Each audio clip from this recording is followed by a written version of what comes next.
What's up, you guys? My name is Preston James, and you're listening to The Reflection, where we do just that for ourselves and our community so that we may lead a healthier, more positive, and productive lifestyle.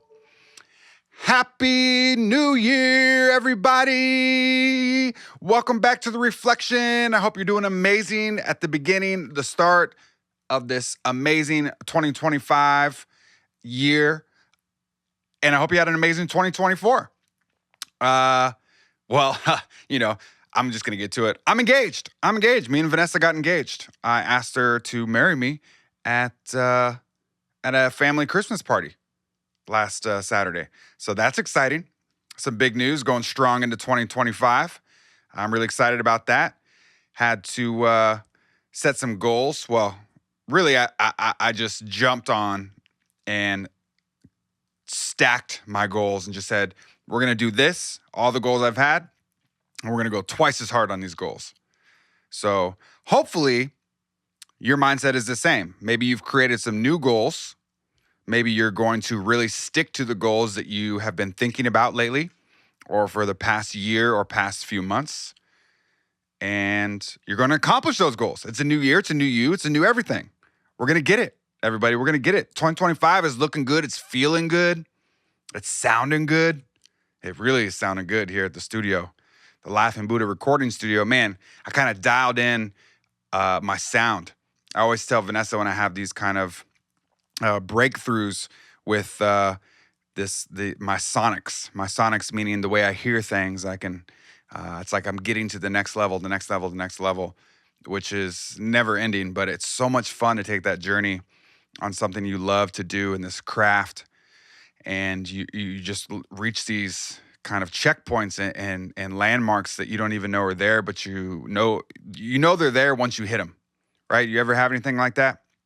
Where once you get there, you're like, that's what I was looking for, but you like kind of know, but you're not 100% sure because you haven't been there yet, right? So, right, it's kind of like your intuition. Anyways, it's definitely sounding good. Honed in on some of my sonic skills in the last month. I'm really excited about that. So hopefully you have some new goals, and hopefully you've set aside some time to think about these goals and how you're going to accomplish these goals. That's very important, right? Writing them down, having a picture, looking at something consistently. If you re-listen to the manifestation episode, it has some really good tips in there on ways to project that into your future and into your mind so that you may accomplish your goals more willingly. And even subconsciously by doing things like writing it down. The Nikola Tesla idea of, I forget what it's called off the top of my head, but you write it down multiple times, 3 times in the morning, 6 times in the afternoon, and I think 9 times at night. I've been doing where I write it down 3 times a day. So in the morning, afternoon, and at night, certain goals that I have. And honestly, I'm gonna backtrack. After I started doing that, the sonics in my sound, that kind of that checkpoint I was just talking about, happened. Now looking back at it, I haven't even reflected on it, but that's when it happened. Look at that. Coming full circle here on The Reflection. But anyways, yes, 2025, going to be a great year. Please stick to your goals, set your goals, stay strong. It's a new year. Good things are going to happen. We are headed in a good direction as people, I believe, with the right mindset. Stay strong no matter what, and surround yourself with positive people. Make sure you do that, everybody. Surround yourself with positive people and get away from the negativity, the gossip, the messiness. Get away. That stuff's only going to bring you down and just give you this kind of weight on your shoulders and in your neck. It's like this, it's not even real, right? It's not tangible, but it's definitely physical in the sense of like you can feel that weight on your shoulders and in your neck, and the trapezoid, that little muscle that connects your neck and your shoulder, that little area right there. Right? I think that's what it's called. But anyways, so think about that and the people you surround yourself with on a daily basis. So today, and by the way, hopefully got a chance to listen to my episode called Lifing It Up with my good friend Emilio Morales. We were just chopping it up about the holidays, our family, our future, and teaching, which is a great episode. like I say about every episode, so hopefully you got a chance to listen to that. And now we are on to Stoicism. Stoicism and what that means on a daily basis. What that means on a daily basis.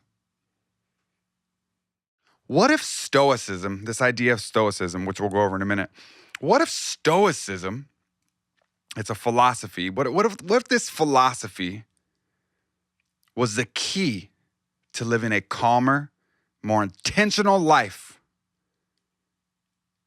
from ancient wisdom?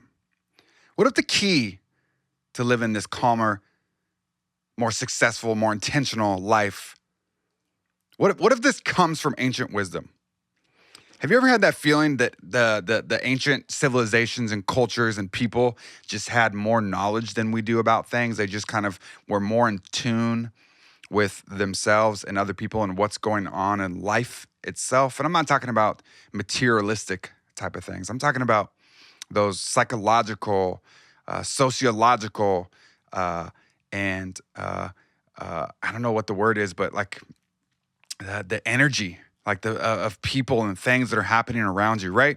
Do you ever think that these people, these cultures of the ancient world were more in tune with that?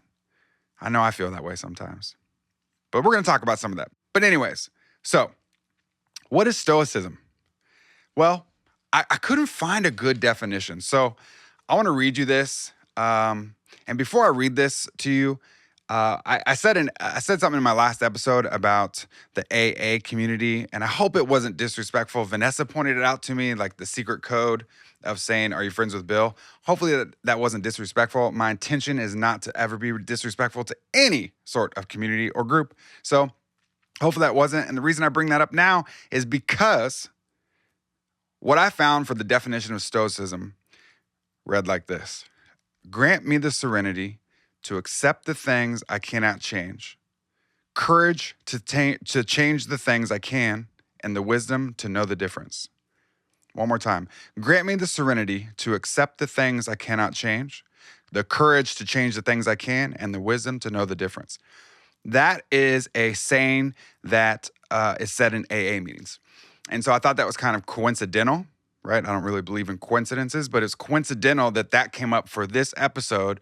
And I had talked about that briefly in my last episode by saying that kind of secret code phrase or question. So that's why I wanted to bring that up about what I just said before. But anyways, so that idea and mentality for me sums up the idea and the outlook of Stoicism, especially on a daily life basis. I saw it, I liked it, and I thought this was perfect. So, like I said, it's largely an AA community, but it's applicable to all people for all things. So hopefully you can take that and use that as well. But let's get into it. Stoicism. So Stoicism is a philosophy or a way of life that originated in ancient Greece around 300 to 325 BCE, before Common Era or before Christ. It also kind of spread into Rome as well, which we'll talk about here in a second, through some of the people. But ancient Greece and Rome are the motherlands, plural, for this ancient wisdom of Stoicism. It dominated during the Hellenistic period between 323 and 32 BC, so about 300 years almost. And the Hellenistic period, by the way, if some of you don't know, and some of you do who are listening to this, but I have my first degree, my undergraduate degree is in history. So I love history. I have this love for ancient civilization. And so a lot of this stuff that I like to read is about ancient cultures and people, civilizations, as well as philosophy. But this idea of Stoicism, this philosophy, occurred during the Hellenistic period, which was really started by Alexander the Great, who was spreading this art, literature, theater, music, mathematics, philosophy, and science of the Greeks, of the ancient Greeks, really technically the Macedonians, which is where he's from, which is now in today's Greece. So this whole these ideals, these ideas, and this way of life came from Greece, this Hellenistic period, right? And so Stoicism was part of this movement, this Hellenistic period that Alexander the Great was pushing out into the world.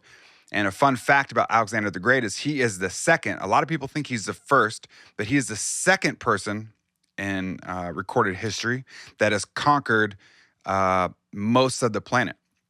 What do I mean by that? Well, the amount of territory that he was king over or that he controlled was more than anybody else in the world. The only person above him was Genghis Khan. Genghis Khan has controlled more of the earth, of the planet, than any other human being in history, according to our records. Now, again, remember, history is written by the educated and those in power, so you definitely cannot trust every single thing you read in history, but rather you have to take a collection of facts and kind of glue it together, piece it together yourself, and then make your best educated guess about history and how it really went. So anyways, this comes from the Hellenistic period, which really, Hellen simply means Greece. It means Greek. That's all it means. Like I said, Alexander the Great spread this across Europe and Asia and northern Africa. So who started this within this kind of movement in this period? Well, Zeno, the philosopher, the ancient Greek philosopher, was known to have started this idea, this philosophy of Stoicism. And then you have Epictetus, who's also another Greek philosopher. And then you have people like Seneca and Marcus Aurelius from Rome. One of the most famous books, I think, ever is Marcus Aurelius's Meditations. I really suggest you guys read that. You don't have to read it all in one sitting. You can even just read a couple pages at a time. It's really, really small and short. It's not that long at all. And it's not, I don't want to say it's not heavy because you can really you can dive into some of these ideas and things that he talks about. But I really suggest it. My mom had gotten it for me, I think a little shortly after I graduated from college with my history degree. But it changed my life. And so I really suggest just taking a little dabble. Take a little dabble in Marcus Aurelius's Meditations. And it's Seneca the Younger, by the way. There's Seneca the Older, but no. It's Seneca the Younger from Rome. But started with Zeno around 325 BC. This is especially relevant in today's world and society because we can use this philosophy as a guide for managing our emotions, dealing with uncertainty, and living a virtuous life. Stoicism, especially relevant today and in our society, in this world. As a guide, we could use it as a guide for managing emotions, right? We're going to talk about these things too. Dealing with uncertainty, which bothers us all. I know it's hard, not knowing. And living a virtuous life. And some of you might be like, well, what's a virtuous life? Well, virtuous life basically just means having morals and ethics that like help guide you.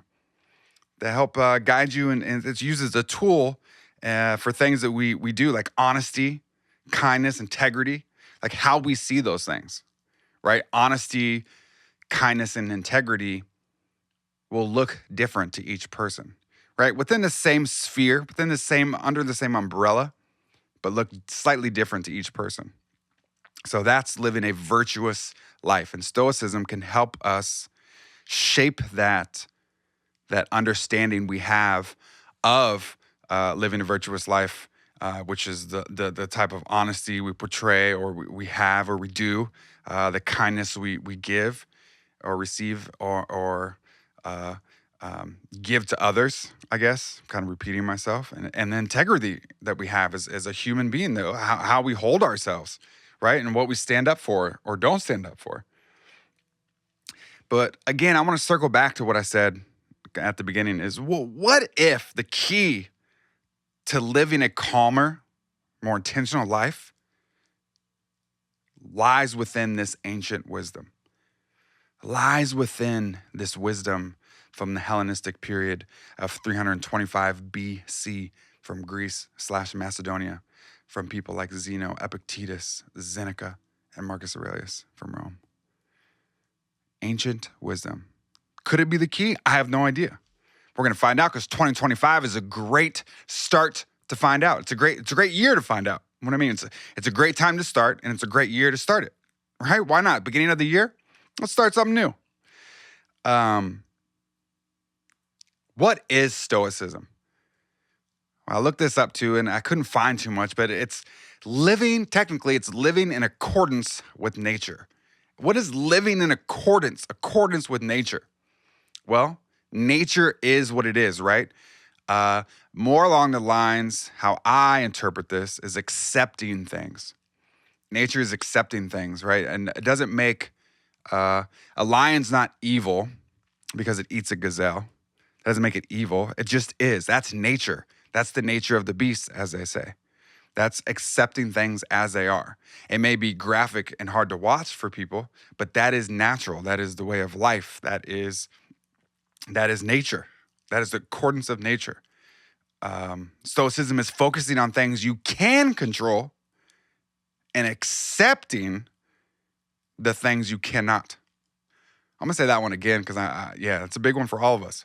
Focusing on the things that you can control and accepting the things you cannot. And I can't help, I know this is kind of morbid. I wasn't sure if I was going to say this, but one of the worst fears, at least as a parent, is losing a child, right? And if something happened to one of my kids, I don't know what I would do. Now, this idea of this philosophy, this mindset, this approach to life through Stoicism, being stoic, would be really hard to kind of fulfill that mindset and that state of mind if you lost a child. And I always think of that because I say, what's the worst thing that could happen and how would I handle it? And would I be able to say, accept it? Would I be able to accept it? This is out of my control. Well, I wouldn't have a choice but to accept it. But moving forward will look a lot different in life. And I don't know what I would believe. So if there is anybody who's listening to this who has lost a child, I commend you. I don't know what I would do. That's got to be the toughest thing that anyone could ever face. So not to go too dark, I'm sorry, but living a stoic life, cultivating virtues like wisdom, courage, justice, and your temperance.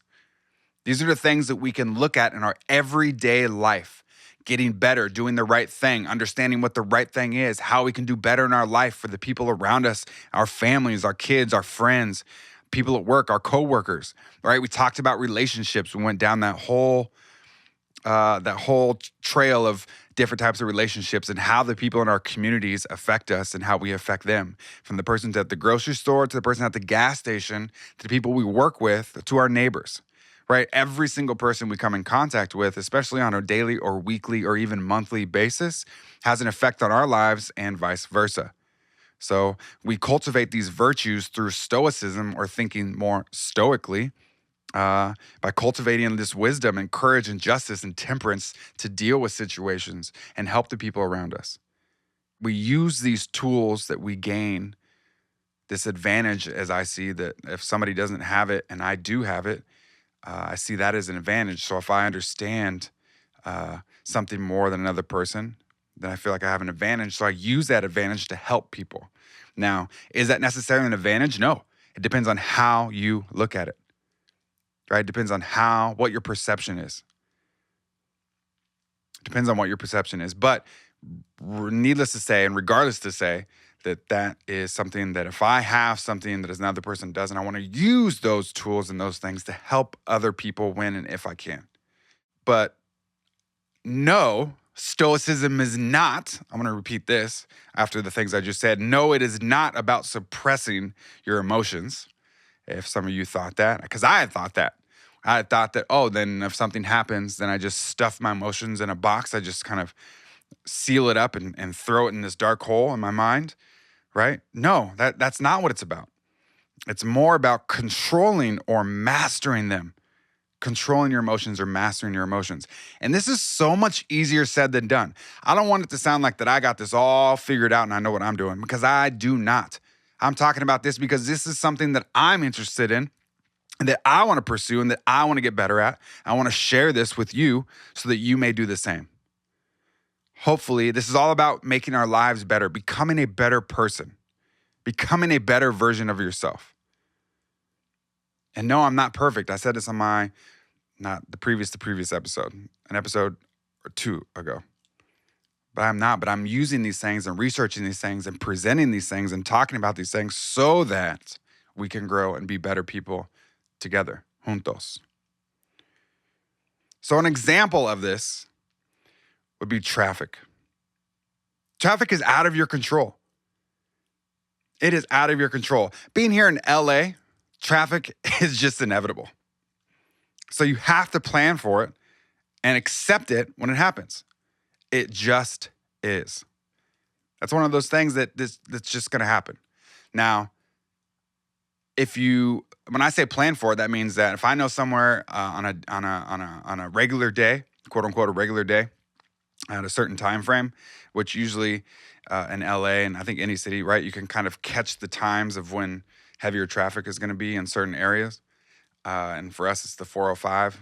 Fucking nightmare. That highway is a nightmare.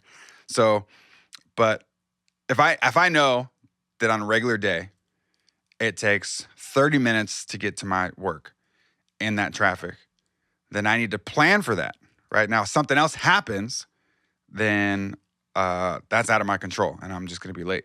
But if I know it's going to take me 30 minutes, I should leave 35 to 40 minutes before I need to be there so I can be on time or early. Now, again, if there's traffic and additional traffic, then that's out of my control. I can't do anything about that. But if you want to even prepare more, which I was going to talk about in a second, but if you want to prepare more, then you leave 45 minutes to an hour early so you don't even have to worry about it. So that in that case, if there is additional extra traffic, which here in LA, the chances are higher, more likely, then you're prepared. You're ready. And that's kind of segueing into the other thing that I've talked about multiple times, which are the 5 Ps for Preston. Just kidding. Planned preparation prevents poor performance. Planned preparation prevents poor performance. It'll help.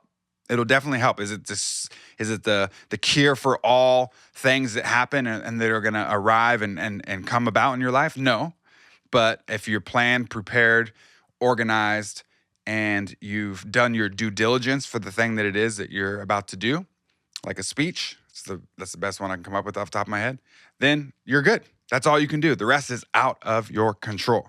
But planning for that speech is in your control. It's in your control. So, great segue. What can we control? Your thoughts. You can control your thoughts. You can control your actions. You can control your responses to things. That's basically it, you guys. I know I've said that before in one of my podcasts. Your thoughts, your actions, and your responses to things. Again, I as I say this, I think about it and I'm like, God, I need to be better at that too. I can't help but think about the times that I've not done that. And I'm like, why? Like, why? You know, of course, for me, I've definitely gotten better as I've gotten older. You get a little bit wiser, hopefully. And you learn.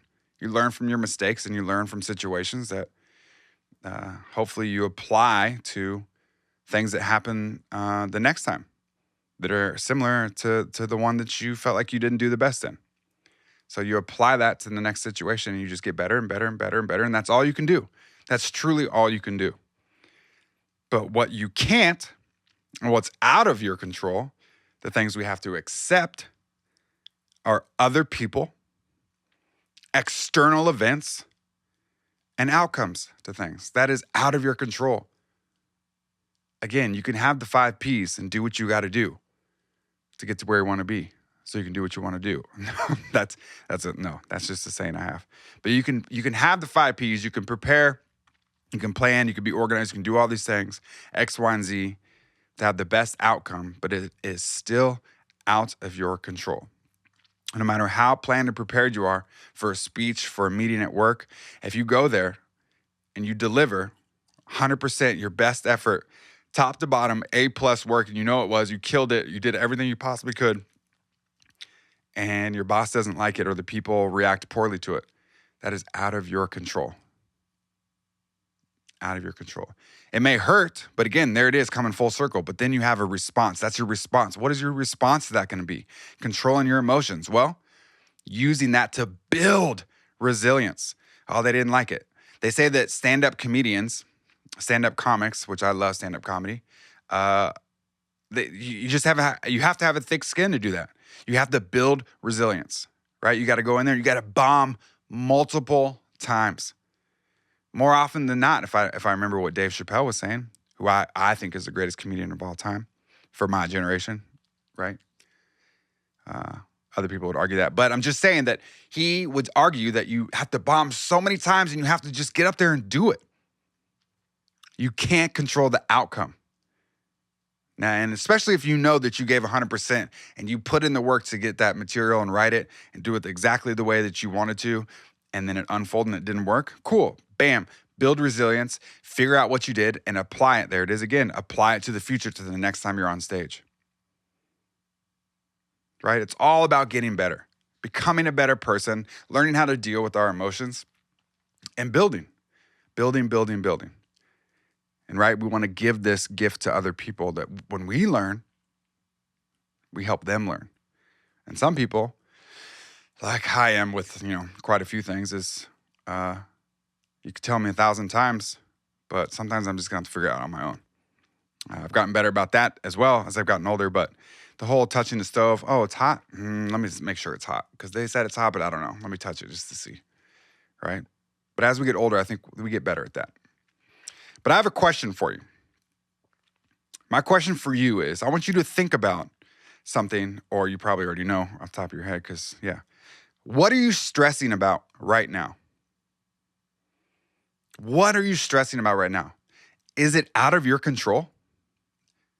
Have you done every single thing that's within your power to do something about it?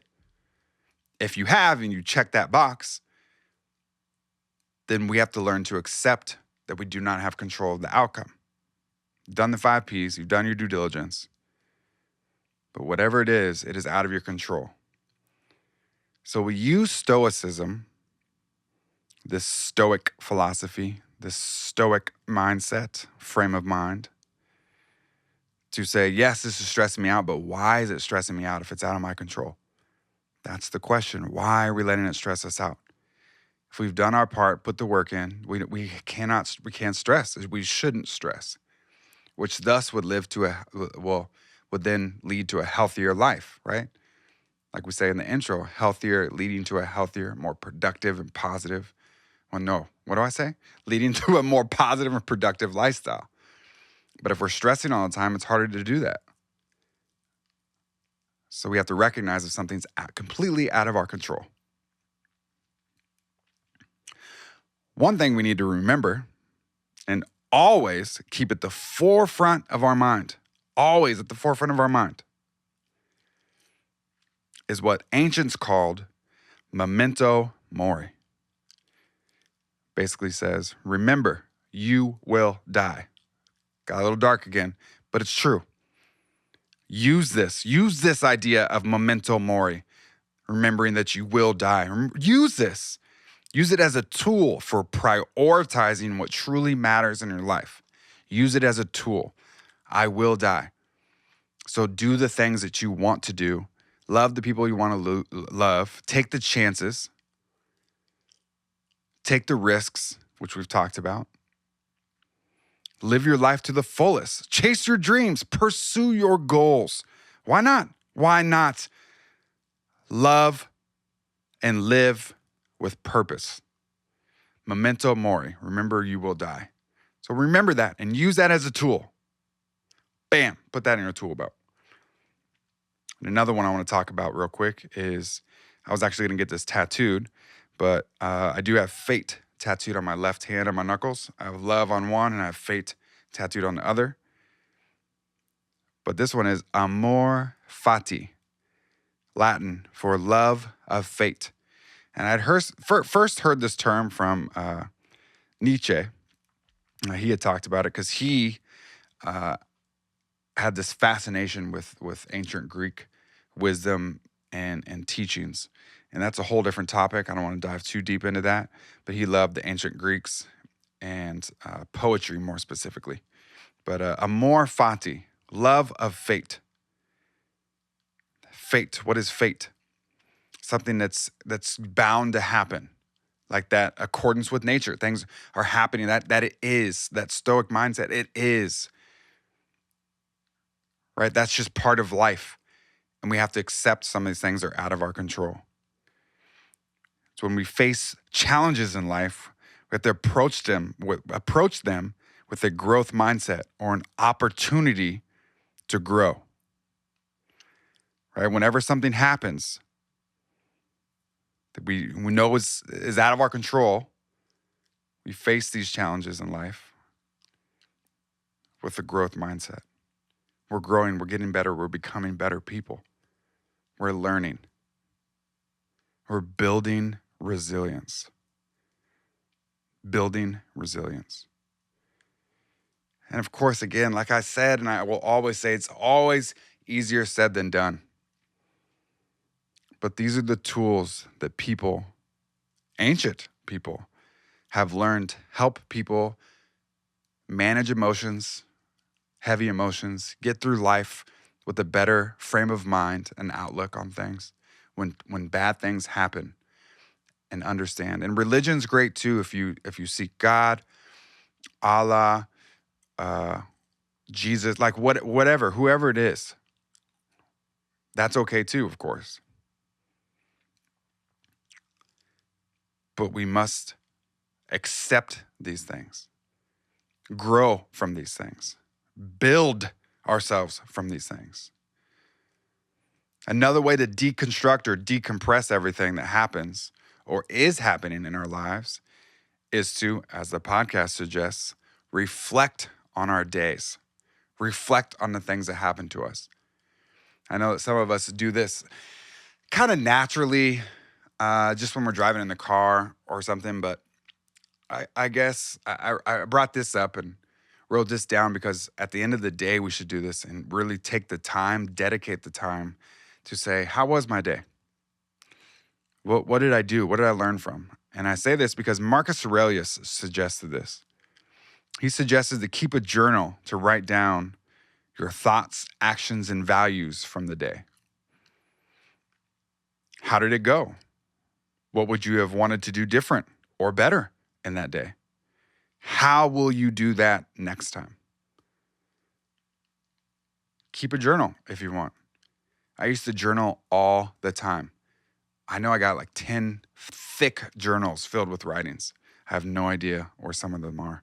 It might be at my parents' house in Colorado, but man, I used to just unload my thoughts, just thought dump, boom, just on paper. It felt so good. It's a huge stress reliever too. It really is. But in your journal, one example would be like, what did I do well today? You could write that down. What did you do well today? What do you think you did well today? And then another thing you could write is, what can I improve on tomorrow? What's something that I can improve on? Not negative talk to yourself. Not this negativity, right? We're getting that out of our lives. None of that. But what did I do well today? And what is something that I can improve on tomorrow and the next day, and so on and so forth. You do this in the morning, at night, even in the afternoon. We reflect on our lives, on ourselves. That's how we're going to get even further along, I believe.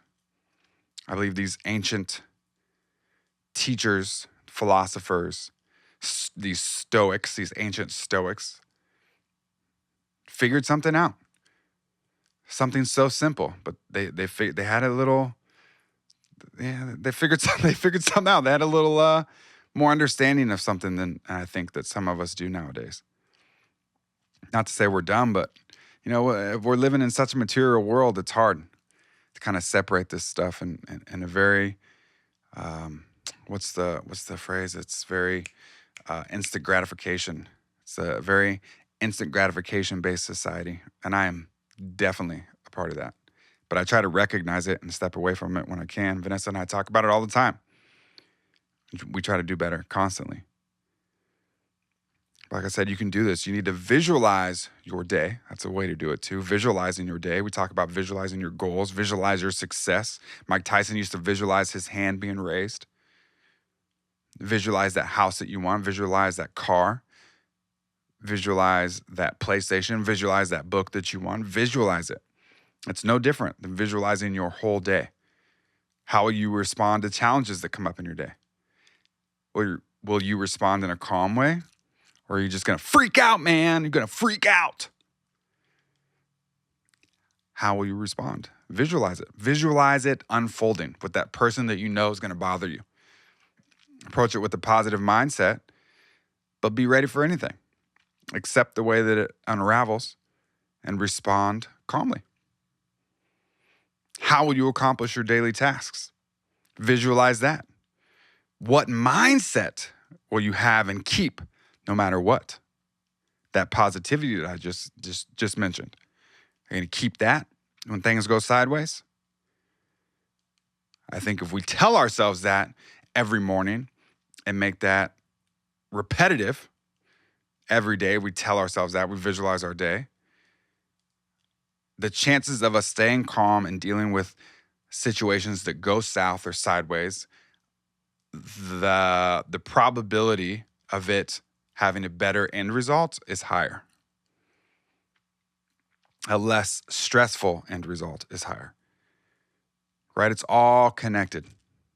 That weight, what feels physical, that heaviness on your shoulders will be less. I hope this ancient wisdom has enlightened you as it has for me, as it did me and does me. Stoicism overall, although coming from ancient wisdom, teaches us to focus on what we can control, embrace life as it is, and strive to be our best selves. Our best selves. It's what it's all about here on The Reflection. Becoming a better version of ourselves. So I hope these things and these tools that I've given you and that it's given me will help you on your daily adventures, your daily happenings. And again, if you have any questions, you just want to reach out, please reach out. thereflection.pj at gmail.com or at thereflection_pj on YouTube. I'd love to hear your thoughts and any suggestions or comments on future episodes. Would love to hear some insight on that. And of course, as always, I'm going to leave you with 2 quotes today. I'm going to leave you with 2 quotes. Both are from Marcus Aurelius. And yeah, Happy New Year. Love you guys so much. Stay positive. Be resilient. Be open to change because change is inevitable. I know it's hard for all of us, but without change, the world wouldn't be where it's at now. We wouldn't have some of the things that we do have now, right? We're so happy with these material things that we have, but without change, we wouldn't have it, right? Okay. So the first quote, you have power over your mind, not outside events. Realize this, and you will find strength.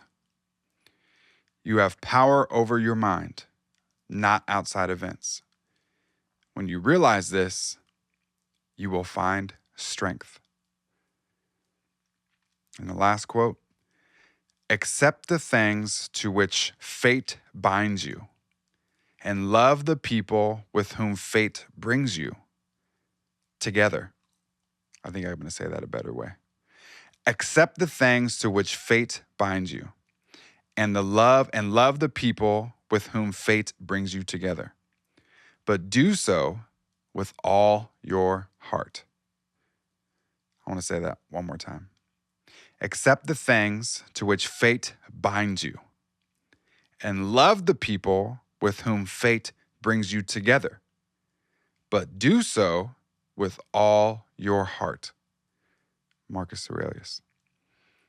All right, as always, you guys, thank you so much for tuning in. I love you. Not sure what the next episode is. I have a couple ideas. I'm brewing up, so stay tuned, and I'll talk to you soon. All right, have a great day. Have a great week, great weekend, whenever you listen to this. Love you. Be safe.